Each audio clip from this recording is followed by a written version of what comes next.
Hola, ¿qué tal? Buenas tardes. Bueno, bienvenidos a este nuevo ciclo de entrevistas del canal de TV del diario digital Conclusión. Saben ustedes que nosotros tratamos de ocuparnos de temas que le conciernen, por lo general, a toda la población, es decir, a todos los argentinos. Estos temas que veníamos tratando tenían que ver con la economía, con la política, con aspectos sociales de algunas medidas que se van tomando a lo largo de lo que fue el comienzo de la administración del presidente Alberto Fernández hasta el día de la fecha. Todo este tiempo o este interregno, si bien dentro del contexto de pandemia, también tuvo un tema que no es menor y que vaya si es preocupante para todos los argentinos. Tiene que ver con la deuda externa que teníamos con privados y con el Fondo Monetario Internacional. ¿Por qué creemos de que es necesario empezar a, digamos, desmenuzar de cómo se dieron los hechos y el por qué sería bueno atender qué herramientas tienen los argentinos para poder tener una defensa, entre comillas lo digo, porque se está tratando de confundir mucho a la población, entendemos a partir de lo que nos dicen, respecto de si Argentina posee o no herramientas como para poder enfrentar esta situación. Dos, más allá de que esto tenga que ver con que si el fondo cumplió o no cumplió con sus articulados respecto a las condiciones en las que otorgó la deuda, también es bueno saber qué pasó de este lado del charco y qué es lo que hicieron aquellos que eran los responsables de llevar los destinos de la Argentina en términos políticos y económicos. Para poder desentrañar qué herramientas tenemos y si sirven y si en realidad hubo de alguna manera cierto grado de, ninguneo de lo que es la herramienta jurídica, y estoy hablando de la Carta Magna de los argentinos, la Constitución Nacional, hablemos de la de 1953, pasaremos por la del 49 y la de la reforma de 1994 y nos daremos cuenta si aquellos que nos dicen de que esto hay que cerrarlo sí o sí a como dé lugar y en un tiempo y en el menor tiempo posible debe ser de esta manera y si corresponde o no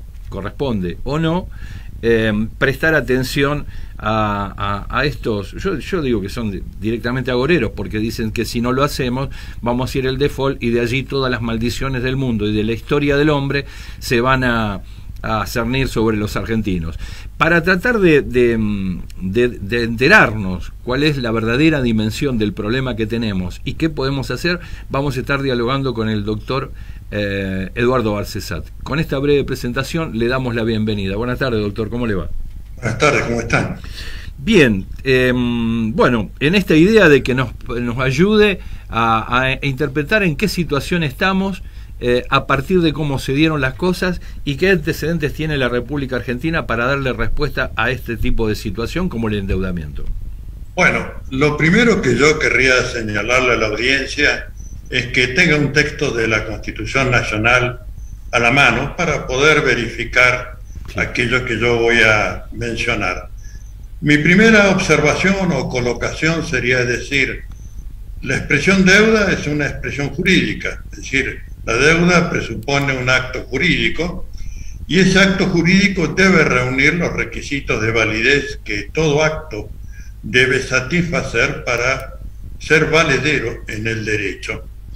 En la más simple, pero también quizás la más rigurosa de las formulaciones sobre qué es el concepto o los requisitos de la validez, me voy a referir a la concepción de un filósofo más prominente del siglo XX, Hans Kelsen, que señala que todo acto jurídico, todo acto de creación normativa, debe satisfacer tres requisitos.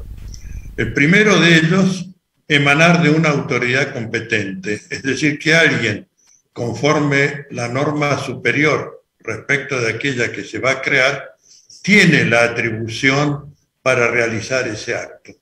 Segundo requisito es el procedimiento adecuado, es decir, también aquí la norma superior va a determinar, va a regular cómo debe darse ese acto para reunir este requisito de validez. Y finalmente, tener un contenido razonable compatible con el ordenamiento jurídico en su totalidad, ¿no? Uh-huh. Los dos primeros requisitos, el de competencia del órgano y procedimiento adecuado, se los llama, la semántica de la Corte Suprema, el control de legalidad. Y el tercer requisito es el control de razonabilidad. Desde ya que si un acto jurídico no satisface los dos primeros, los de órgano competente y procedimiento adecuado, sí, casi que ni vale la pena entrar al del control de razonabilidad, porque, digamos, en una manera sencilla, se lo bocha en el primer tramo, que es el del control de legalidad. Bueno, ¿dónde vamos a ir para investigar quién tiene esa competencia constitucional? Vamos a ir a una constitución vigente. Yo creo que no tiene mucho sentido indagar sobre la de 1853, la de 1949, sino atenernos para esto a la norma que actualmente rija, más allá de cualquier apetito político o inclinación que pudieran tener algún investigador respecto a referenciarlo en la Constitución de 1853 o en la de 1949. Desde ya señalo que cuando se trató en la reforma constitucional del año 94, uno de los temas habilitados era precisamente el de las competencias del Congreso de la Nación. Entre esas competencias figuran, en primer lugar, por su orden de aparición, los incisos 4 y 7 del artículo 75, que establecen que corresponde al Congreso de la Nación contraer empréstitos sobre el crédito de la Nación. El séptimo establece que le corresponde al Congreso el arreglo de la deuda pública externa e interna. De manera que este plexo normativo ha sido respetado en la reforma constitucional del 94. Por decirlo de una manera más gráfica, se ha vuelto a dotarlo de validez. Y para quien quiera examinar el tema en el diario de sesiones de la Convención Constituyente, va a encontrar que esto fue aprobado, no sé si por unanimidad, pero sí por una amplísima mayoría de los convencionales constituyentes, entre ellos los que representaban las fuerzas políticas mayoritarias en ese momento. Estoy hablando del Partido Justicialista y de la Unión Cívica Radical, ¿no? Bueno, de seguido, como esto se trata de un tratado internacional, el que se celebra con el Fondo Monetario Internacional, hay que prestarle atención al artículo, nuevamente, 75, pero inciso 22. Y esta norma establece que le corresponde a ambas cámaras del Congreso el aprobar o desechar los tratados con estados extranjeros, con organismos internacionales y con la Santa Sede. Deben ser aceptados o rechazados con el voto de ambas cámaras del Congreso de la Nación. Es una mayoría simple, que en realidad técnicamente se la llama la mayoría absoluta, 50% más uno de los votos, que deben pronunciarse en cada cámara, sea para la aprobación o para el desecho. Esto significa que no hay tratado hasta tanto no se pronuncie el Congreso de la Nación ejercitando su competencia constitucional. Bueno, debemos decir con mucha fuerza, con mucho énfasis, que en ningún momento el acuerdo celebrado con el Fondo Monetario Internacional fue presentado ante el Congreso de la Nación para obtener esa aprobación o el desecho del mismo, ¿no? Tampoco el Congreso tomó el tema, es decir, pudo haberlo hecho, decir, bueno, viene un compromiso de la friolera de 56.000 millones de dólares, vamos a examinar las condiciones, sobre todo qué es lo que va a tener que devolver la Argentina, en qué forma, en qué tiempo, con qué tasa de interés, y si hay condicionamiento para empréstitos.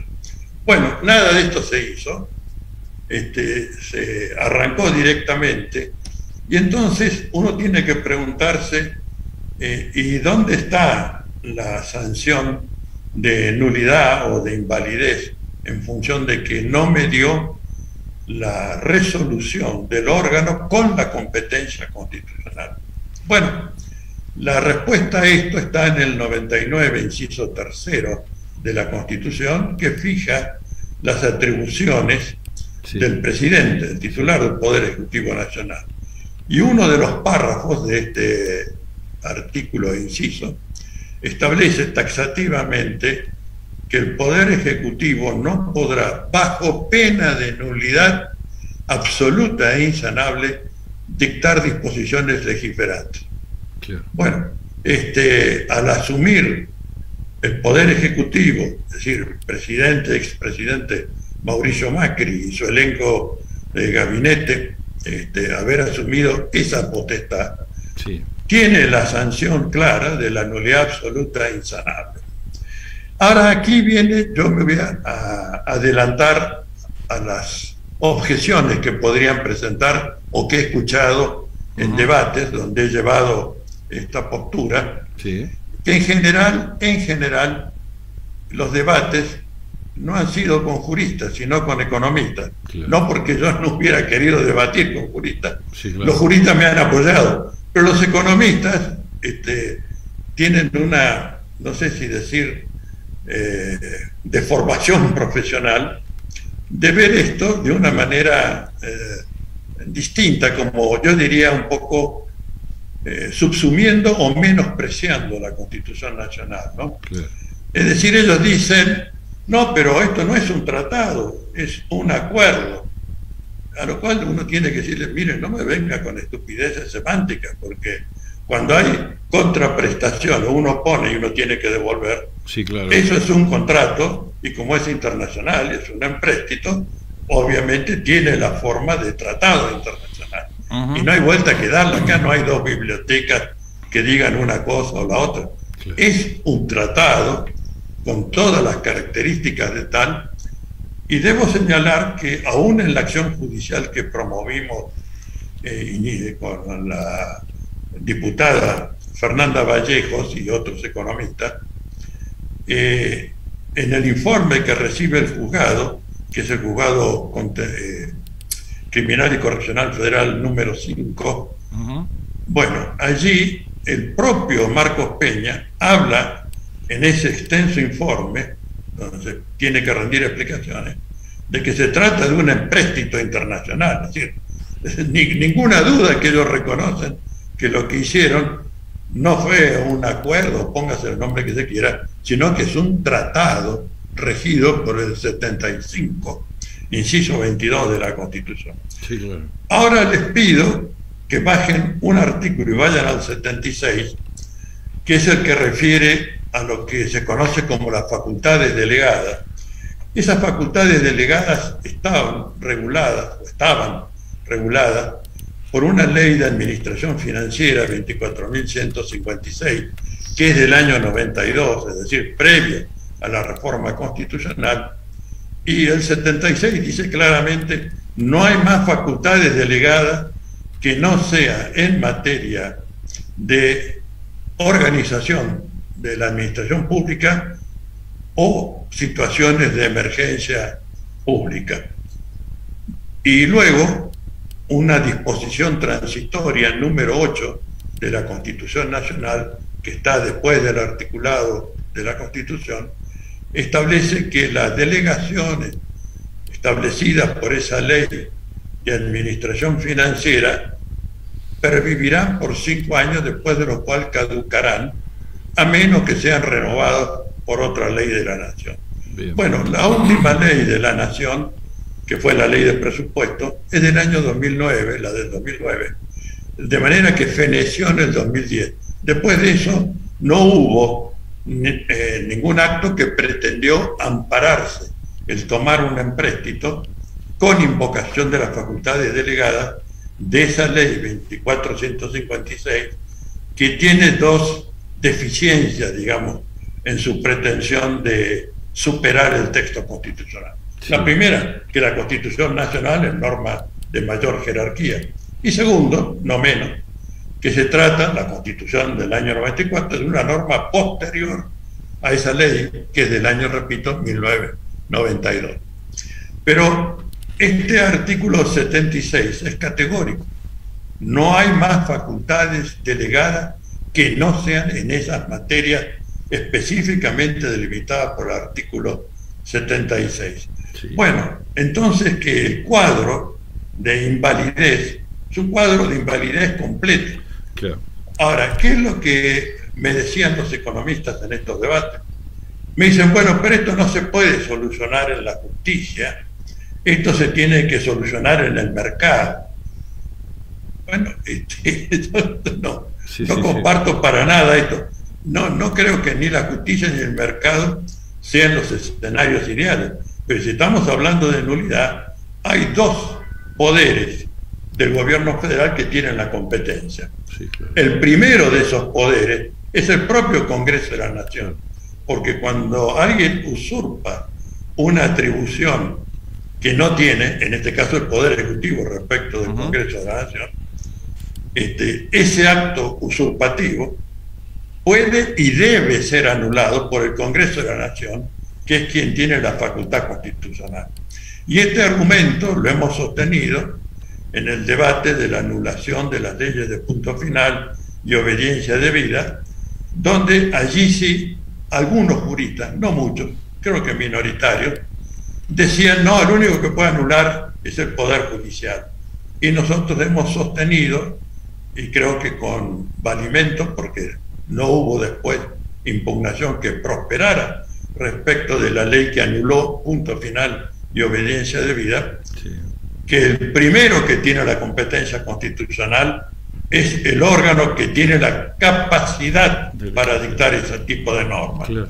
Bueno, y así fue, y creo que con buen resultado en las impugnaciones judiciales. ¿Se entiende? Después vinieron otro tipo de consideraciones que sinceramente, más allá de compartir algunos de los textos económicos, dejan siempre de lado la cuestión jurídica. ¿A qué me estoy refiriendo? Me estoy refiriendo a este reciente estudio de dos profesores de universidades inglesas, uno de ellos que fue anteriormente también miembro del staff del Fondo Monetario Internacional, sí, que con muy buenos, y que suscribo con ambas manos, argumentos, sostienen que ese empréstito violentó disposiciones del estatuto del Fondo Monetario Internacional. Sí. Pero ellos lo llaman un análisis jurídico, y lo único que no examinan, ni por casualidad, es el texto de la Constitución Nacional, ¿no? Claro. Esto me parece, tampoco invocan la Convención de Viena sobre validez de los tratados. Y acá yo le pido también a quien sea audiencia de esta grabación que busquen en internet Convención de Viena, año 1969, validez de los tratados, y va a encontrar dos cláusulas, el 46 y el 47, que establecen claramente. La 46 comienza diciendo que el Estado no puede amparar el incumplimiento de un tratado en su derecho interno, punto seguido, a menos que se trate de una violación de normas esenciales. Y el 47 desarrolla el concepto de norma esencial. Ahora, ¿qué norma es más esencial que la Constitución Nacional? Que la Constitución Nacional. Claro. Bueno, doctor, llama mucho la atención lo que usted está diciendo respecto de que, bueno, nos advierte de que parece ser de que hubo algún tipo de irregularidad, algo que sospechábamos y que nos dimos cuenta incluso en el mismo acto de que Macri llevó adelante. Pero llama la atención, y ¿por qué cree usted? Le quiero preguntar, que la Corte de ese entonces no dijo absolutamente nada. No me extraña el planteo de los economistas, porque hablan a veces que el derecho es abstracto, pero cuando tienen problemas en su mercado hablan de que la República Argentina debe darles garantías jurídicas. En este caso no les interesa. Ahora, ¿qué pasó con la Corte de ese entonces? Bueno, La Corte de ese entonces y la de hoy le responderían, estoy seguro, de que como no hay ninguna causa donde se haya cuestionado este tema que haya llegado por vía de apelación, recurso extraordinario a su conocimiento y decisión, no puede decir nada porque si dice algo, prejuzga. Técnicamente es correcto, es así. No se le puede pedir hoy a la Corte Suprema que saque una declaración de invalidez por estos argumentos constitucionales que estamos mencionando, y donde creo, sinceramente, que ninguno de los cuatro integrantes se animaría a replicar esto que estamos refiriendo ahora, ¿no? Sí. Digo esto porque tengo en cuenta que dos de ellos fueron convencionales constituyentes, Sí. y tanto el doctor Rosenkranz como Lorenzetti son juristas de experiencia, y creo que en esto no deberíamos tener un tropiezo. Pero, repito, la cuestión es que el planteo hay que introducirlo, y quien está autorizado, en primer lugar, como dije, es el Congreso de la Nación, Sí, claro. pero no he visto ninguna iniciativa ni de un diputado, senador, Claro. o del presidente, que tiene potestades colegislativas, de cuestionar esto. Al contrario, he escuchado un debate o un intercambio vía Twitter entre algunas manifestaciones del senador por la provincia de San Luis, Sí. Adolfo Rodríguez Sá, que explicó lo que él hizo cuando tuvo su breve interinato, y una respuesta del presidente de la Nación que considero desafortunada, que dice, bueno, pero hay que tener en cuenta que una cosa es anular decisiones de una dictadura cívico-militar, o una dictadura a secas, y otra la de un gobierno legítimo como era el gobierno de Macri. Pero yo creo que acá en ese argumento hay una falacia, y es que no se trata de cuestionar la legitimidad de origen del gobierno de Mauricio Macri, que efectivamente fue electo por una mayoría, con mínima diferencia, pero mayoría en definitiva, Sí, así claro. hubiera sido un voto, sino que eso no lo autoriza a traspasar los límites reglados de Claro. sus incumbencias constitucionales para apropiar los de los otros poderes. Claro. Un gran maestro del derecho, el doctor Luis María Boffi Bollero, que también fue ministro de la Corte Suprema, dijo en un prólogo de una de sus obras que cuando un poder del gobierno federal no ejerce las facultades que la Constitución le confiere, ese poder es inmediatamente apropiado por quien carece de él, con lo que la Constitución deja de regir en esa misma medida. Bueno, es como si lo hubiera escrito para el día de hoy, ¿no?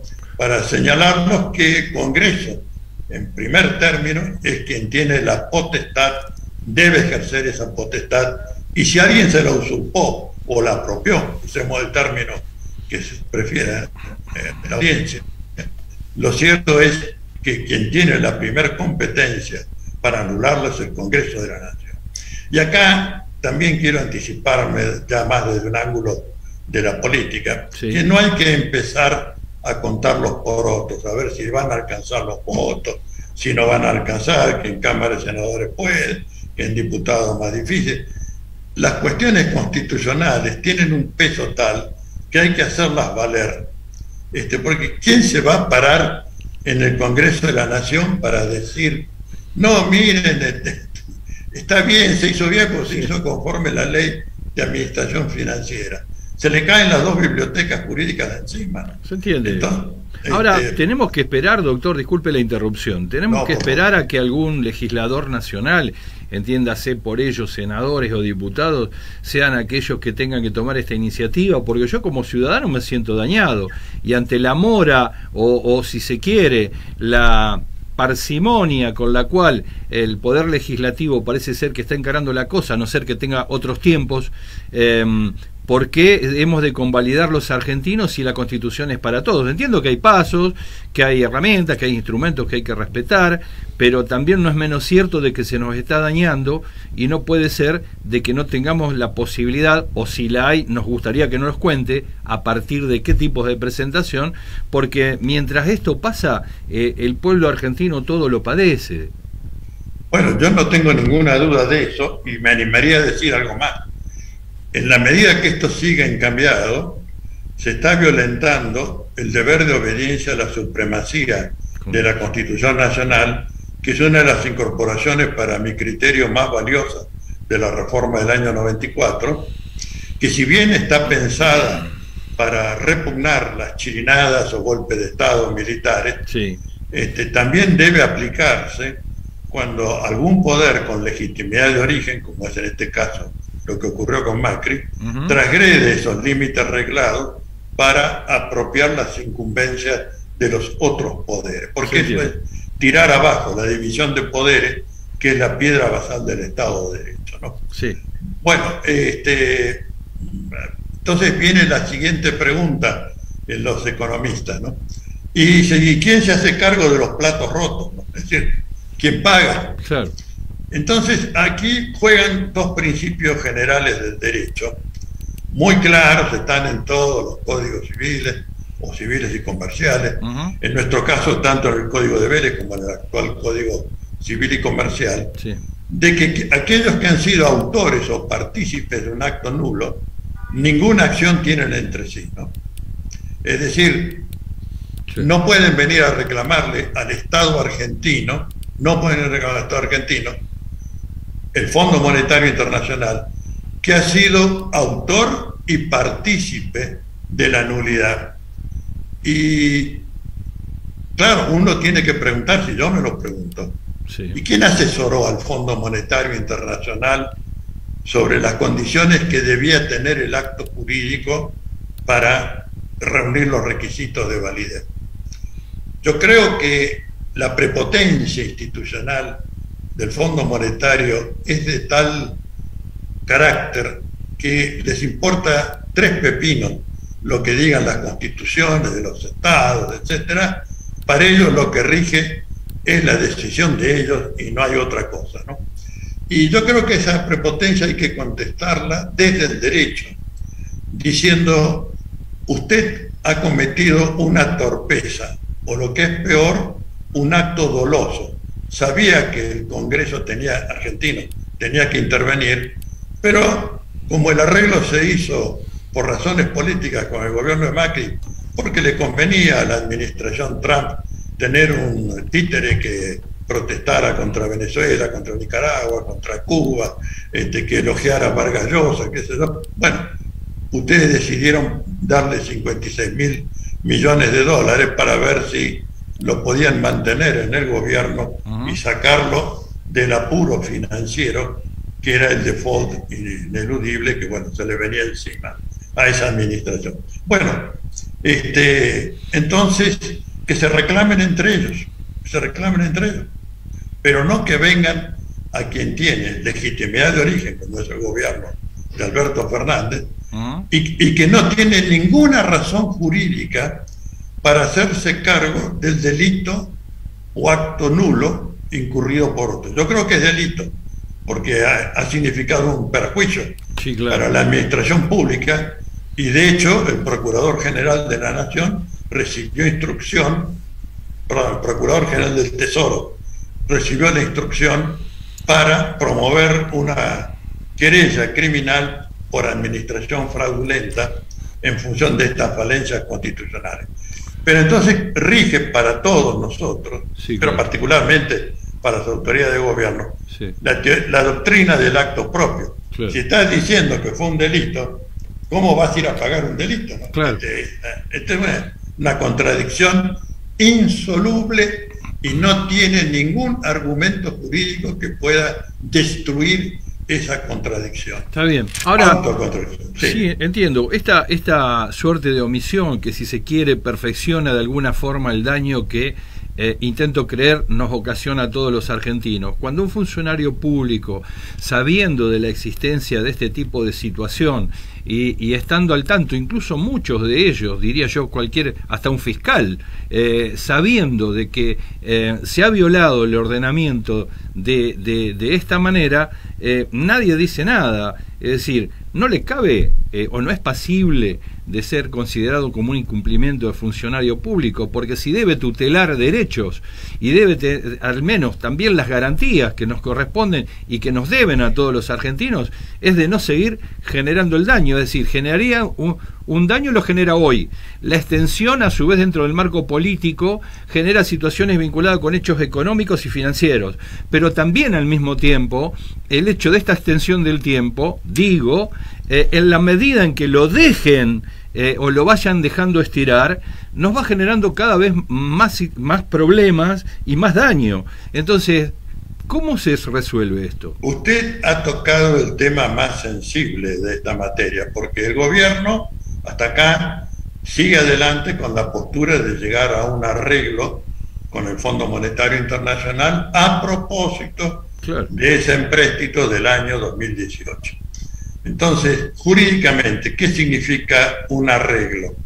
Significa una novación, es decir, se cambian los términos, puede haber alguna quita de intereses o de sobrecarga de la tasa de interés, puede haber algún extendimiento de los plazos. Todo esto es una novación. Pero usted me ha provocado el tema más álgido. Sí, claro. ¿Se puede novar un acto que la Constitución define como nulo, de nulidad absoluta, insanable? Evidentemente, sanear significa novar. Si no se puede sanear porque es insanable, de acuerdo a la Constitución, la conducta es inviable desde el punto de vista jurídico.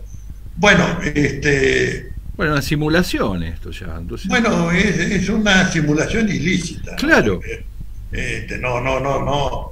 Acá ninguno puede venir, creo yo, hoy, por eso he hecho en alguna otra grabación, no un desafío mojada de oreja, pero he pedido que haya un debate académico-político sobre esto, o político-académico, para que si hay alguna razón oculta que la ciudadanía no conoce, que los juristas no hemos podido tener acceso para ver por qué razón, que la debatamos. Pero me temo que la única invocación que he escuchado hasta ahora es, la Argentina entraría en default.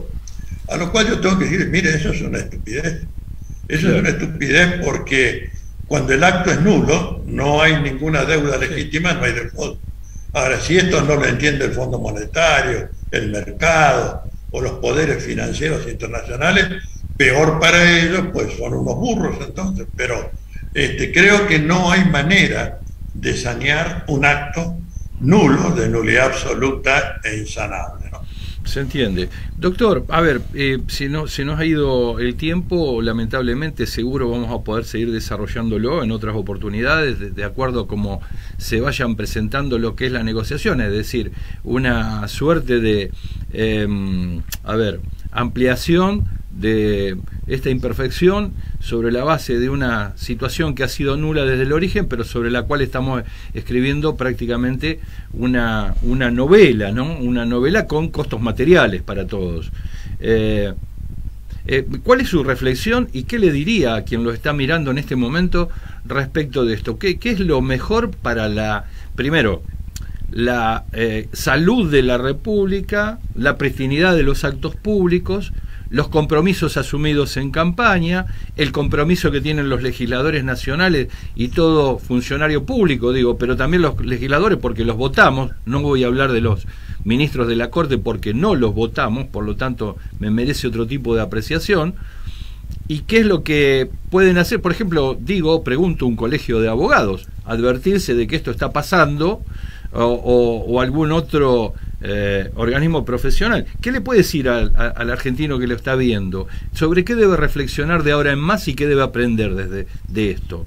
Yo diría que la primera reflexión que me genera su correctísima pregunta es la de cuál es el grado de respeto que le tenemos a la institucionalidad, ¿no? Es decir, la Constitución, los tratados internacionales de derechos humanos, ¿los tenemos para ornamentar la vidriera institucional o los tenemos para aplicarlos? Y para aplicarlos hay que vivirlos como socialmente obligatorios. Y acá me permito recordar una de las primeras lecciones que aprendí cuando iniciaba mi carrera docente. Un famoso y un filósofo danés invitado a la Argentina, Alf Ross, un hombre de gran prestigio intelectual, cayó en mi comisión simplemente por una cuestión de horario, no es porque la mía fuera meritoria en especial. Entiendo. Y le abordó para alumnos del primer año de la carrera, cuando dice, vamos a averiguar qué es el derecho. Y desplegó un tablero de ajedrez, puso los trebejos e invitó a un alumno a jugar. A la segunda o tercera movida, este gran filósofo mueve, es profesor, mal, una ficha. El alumno se queda perplejo, así como una autoridad. Le mueve el caballo 3-2, que fue lo que hizo él, para ganar una posición estratégica. La ley. Bueno, y entonces la primera reflexión de los alumnos era que había una regla de la Convención Internacional sobre la regla de juego del ajedrez, que establece cómo se mueve el caballo, que no es 3-2, bueno. Y él quería escuchar algo más, ¿no? Sí, claro. Al final apareció lo que él estaba esperando, y era que el juego pierde sentido si uno no respeta las reglas, ¿no? Claro.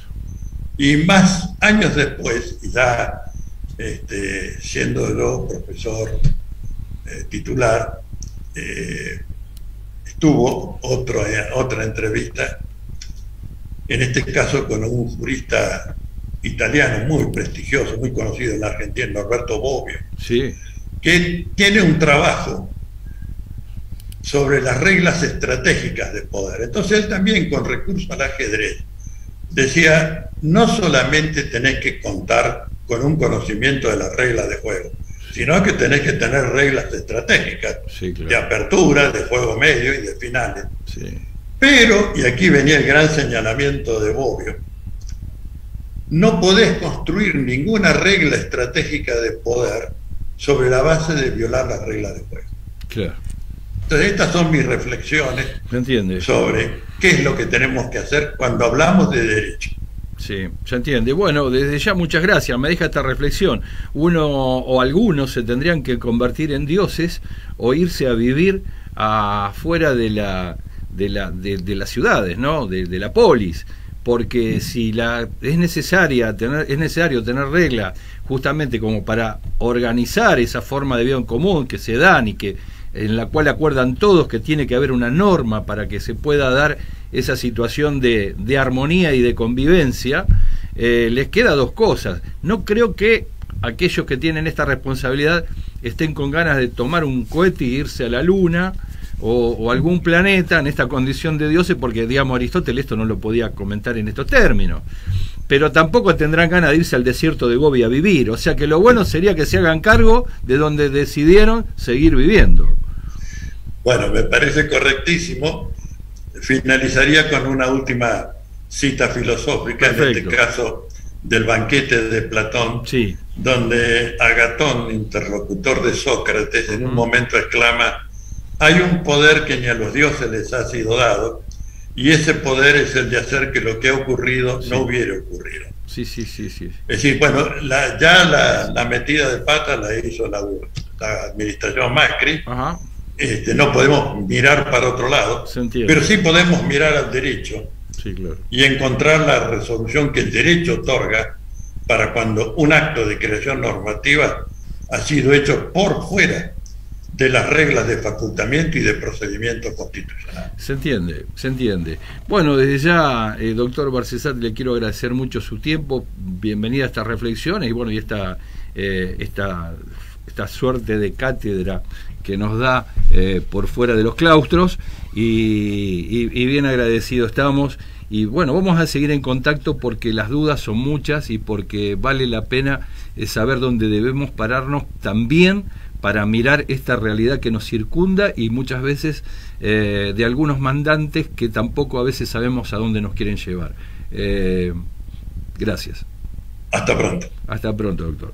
Bueno, escuchábamos al doctor Barcesat, bueno, vaya si ha sido elocuente y no solo conciso, sino concreto respecto de que tenemos que advertirnos cuando empezamos a pararnos frente incluso a los comunicadores, ¿no? Aquellos que creo que no tienen responsabilidad. Está mal que diga esto, pero hay veces que me da la sensación de que cualquiera dice cualquier cosa. Yo no sé si porque es parte interesada en el asunto, porque habrá alguna empresa que tiene acciones o ha comprado títulos de la deuda pública, o porque tiene socios en el exterior que también tienen acciones de la deuda pública argentina, que están muy interesados en desinformarnos y decirlo es un cierto, a ver, no alto grado de fantochada, sino una cortina de mentiras como para que no podamos darnos cuenta de realmente hacia dónde nos quieren llevar. Está claro que las herramientas existen, está claro que el derecho contempla este tipo de situaciones, está claro de que también hay iniciativas que se puede tomar en el orden público y también privado, a aquellos que se quieran considerar dañados respecto de esta situación, no solo porque se reafirma y se victimiza nuevamente al pueblo argentino, porque, como decía Barcesat, si los dioses no tienen la facultad de modificar lo pasado, lo cierto es de que no sé si actualmente aquellos que se creen dioses, por estar donde están, tienen la facultad de reafirmar esa inequidad, esa situación que no corresponde, por sobre todas las cosas, porque rompe con las normas de convivencia que tenemos para manejarnos como miembros de una comunidad, sino que también, además, se enanca en esa situación del pasado, le da la razón y dice de que vamos a ser víctimas nuevamente sobre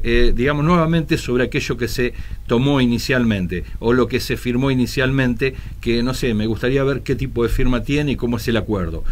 Entonces da la sensación que esto realmente es una novela, pero trágica, y digo trágica porque querer asumir el papel de Dios, no solo para no modificar el pasado, que está bárbaro, sino que se lo reconoce, pero volver a reafirmarlo y generar una nueva situación en la cual se va hacia adelante ignorando de que esto es un camino, un precipicio, por lo menos llama la atención. Entonces ya tendríamos que pensar qué está pasando por la cabeza de algunos gobernantes, de que están dispuestos no solo a ratificar aquella decisión, sino que hacerlo nuevamente, digamos, y llevarlo hacia adelante como si nada pasara.